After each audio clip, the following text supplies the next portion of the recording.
সুপ্রিয় দর্শক, আমি আজকে এসেছি একটা খামারে। আমাদের গ্রাম উন্নয়ন কর্ম গাক কর্তৃক বাস্তবায়নের একটা প্রজেক্ট আছে, নিরাপদ মাংস ও দুগ্ধজাত পণ্যের বাজার উন্নয়ন প্রকল্প। এই প্রকল্পে আমি একটা খামারে এসেছি, শাহাদত ভাইয়ের খামার। এই খামারটা আপনারা দেখতে পারবেন যে খামারের স্থাপনের যে বৈশিষ্ট্য, যে মেন বাজার বা লোকালয় থেকে যেন দূরে থাকে। এই খামারটার কিন্তু এই বৈশিষ্ট্যটা এখানে লক্ষ্য করা যাচ্ছে যে আশেপাশে কোনো বাড়ি নেই, একটা ফাঁকা জায়গায়, এবং ঘাস চাষের জন্য একটা সুন্দর জায়গা আছে, এবং মেইন যে মানুষের ভিড় থেকে এখানে দূরে। আমি একটি খামারটার কিছু বৈশিষ্ট্য আপনাদের সঙ্গে তুলে দেবো। এই খামারটা আমরা জানি যে গরু পালনের ক্ষেত্রে বা গাভী পালনের ক্ষেত্রে খামার স্থাপনের ক্ষেত্রে কিছু বিশেষ দিক দিয়ে বিবেচনা করা দরকার। তো আমরা এখানে এসে দেখলাম যে এই খামারটাতে যে বর্তমান আধুনিকায়নের জন্য যে খামারগুলো বাইরের দেশে যে প্র্যাকটিসগুলো করে, সেই প্র্যাকটিসগুলো অলরেডি এখানে আমরা প্রাথমিকভাবে আমাদের প্রকল্পের যে আওতায় যে আমাদের সাপোর্ট, টেকনিক্যাল সাপোর্ট আছে, সেই সাপোর্টের আন্ডারে আমরা শুরু করছি। তো আমি যদি এক এক করে দেখাই, তো এখানে দেখেন প্রথমে একটা পানির ফোয়ারা। এই পানির ফোয়ারাটা সাধারণত যখন তাপমাত্রা যখন ওঠানামা করে, এই পানির ফোয়ারাটার মাধ্যমে আমরা যদি মেশিন দিয়ে এটা চালু করে দিই, তাপমাত্রা মেনটেন করার জন্য যে এখানে পানির ফোয়ারা আমি নিজেই দেখে গেছি।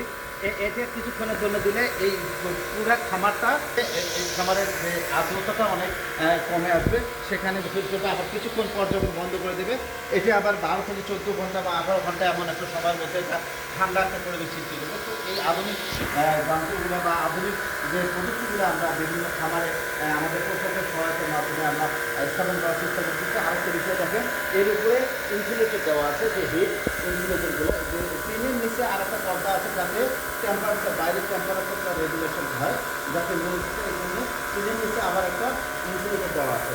আরেকটা জিনিস আমি দেখাবো, যে আমরা জানি যে কোনো খামারের ক্ষেত্রে নিরাপত্তা একটা বড় গুরুত্বপূর্ণ বিষয়।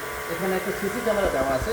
এই সিসি ক্যামেরাটা দিয়ে বাইরের কোনো বন্য প্রাণী বলেন বা কোনো চোর বা যে কোনো ধরনের বিপদ আপদের ক্ষেত্রে এই সিসি ক্যামেরাটা এখানে সব আপডেট থাকে। এই জিনিসটাও আমাদের এই খামারে, আধুনিক খামারটাতে স্থাপন করার চেষ্টা করেছি। একটা জিনিস আছে যে সেটা আমরা জানি যে একটা খামারে সাধারণত একটা গরুর জন্য ডাবল রেঞ্জারের ব্যবস্থা থাকা খুব জরুরি, যেখানে একসাথে শুধু খাবার থাকবে, একসাথে পরিষ্কার পানি থাকবে। এই প্র্যাকটিসটাও আমাদের এই খামারটা সুন্দর প্র্যাকটিসটা করতেছে। আমরা আধুনিকভাবে এই খামারটা তো এইভাবে যদি গরুর খামার করা যায়, তাহলে আমরা বুঝতে পারবো যে সেই খামারটা অবশ্যই আধুনিক, এবং এখান থেকে অবশ্যই খামারের লাভবান হবে। তো আমরা আশা করব এই খামার থেকে উনি আরও উত্তরোত্তর আরও বৃদ্ধি করবে, আরও গরু, তার এখন বর্তমান 16-17টা গরু হচ্ছে, আরও বৃদ্ধি হবে। আমরা তার ভবিষ্যৎ উন্নতি কামনা করি। ধন্যবাদ।